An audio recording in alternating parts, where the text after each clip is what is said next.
Alright, something I need to mention here real quick before I get to business. Late last week, I sent 2 new columns into TNAWrestlingNews.com. As of this recording, they have not yet been posted. This happens a lot with that website. I can write something for them, send it in, and it might not be posted for weeks if they post it at all. So, I don't know when or even if they'll decide to post my stuff.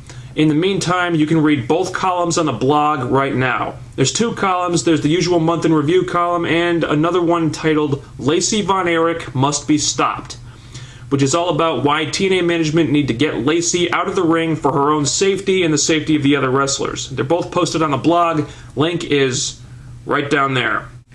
You're stalling.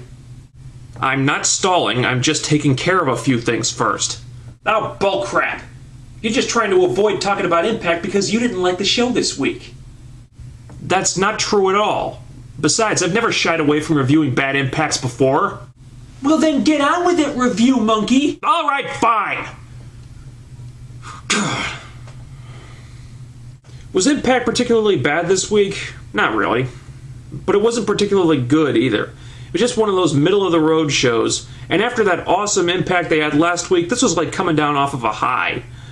There are a couple of reasons for this. Number 1, no Motor City Machine Guns. Until this week, I didn't realize how much the previous impacts were elevated by that amazing series of matches with beer money. Those guys put on TNA's Match of the Year last week and got put over in a huge way, and this week they're not even on the show, which was a huge letdown. Now they did have that video package about them. It was a great video, and I like that they made a big deal out of the Guns in their title win, but it was the same exact video that we saw on Reaction last week. And if their plan was to just re-air material that most people have seen already, I would have actually preferred that they have the Guns do an interview or a backstage segment to hype up their next challengers or something like that. The video was tremendous, but to air it twice just feels kind of redundant to me. Number 2, they stripped Rob Van Dam of the world title. Fine. Good. That's awesome. His title run was boring, he had zero momentum as a champion and as a character. I have no problem with that. But they start a tournament to crown a new champion. They have all the round 1 matches on this show, and if you put all 4 of these matches together, they lasted less than 20 minutes combined. And with the exception of Kurt Angle versus Doug Williams, none of the matches were better than average, which does absolutely nothing to make this angle look important, which is a big problem since this is about building up the world title match at Bound for Glory. Number 3. The stuff with Nash, Sting, Jarrett, and Hogan. Who the hell are the good guys and the bad guys in this storyline? I'm not sure. Sting and Nash, who I thought were the heels, come out. Nash cuts kind of a babyface promo saying that despite what he's always said, this job isn't all about money for him. Bullshit. And he really does actually want to be there, and he's not going to let anyone run him out of the company. So then Jarrett and Hogan come out. They accuse Nash and Sting of being out for themselves and making them look like heels again. And then they say it's time for the young guys now. But then Fortune hit the ring, they lay out Nash and Jarrett and Hogan, and then they all gang up on Sting like he's a babyface and beat the crap out of him too. Who the hell am I supposed to root for in this situation? I mean, I liked seeing the old guys get destroyed by Fortune, but the whole thing was so damn perplexing. I get that Russo loves to blur the lines between faces and heels, but you're not supposed to blur them so much that the audience has no idea how to react. Number 4. Fortune had this segment with EV 2.0. I like the segment. I think they went a little overboard when they were talking over each other and everything, but the segment itself was good. Here's my problem. I look at Fortune, I see a stable with a lot of potential. I look at EV 2.0, and I think these guys should not win one single match against Fortune. How the hell are they even going to keep up? Think about this, because this is important, okay? Take a good look at both of these factions. How many compelling matchups are there?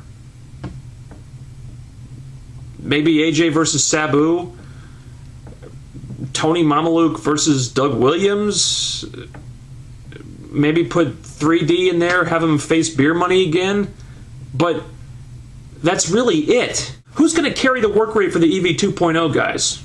Tommy Dreamer with his torn MCL? He's not going to do it. Raven? He looks like God chewed him up and shit him out. Sandman with his giant beer gut? That guy gassed out walking through the stands last week. Let's talk about Sandman for a minute. Apparently, TNA signed a bunch of these guys to short-term deals so they can feud with Fortune for a while. I understand that. You brought in Rob Van Dam, ratings didn't go up. You brought in Ken Anderson, ratings didn't go up. You brought in Jeff Hardy, ratings did not go up. You brought in the ECW guys, you do EV 2.0, bam, you're doing 1.2s again. You want to capitalize on that. I get it. But the Sandman, TNA, he sucks. You know it. I know it. Everyone knows it. And we're not even talking about a guy who was great back in the day, but is now just too damn old and too beat up to do it anymore. No. He sucks.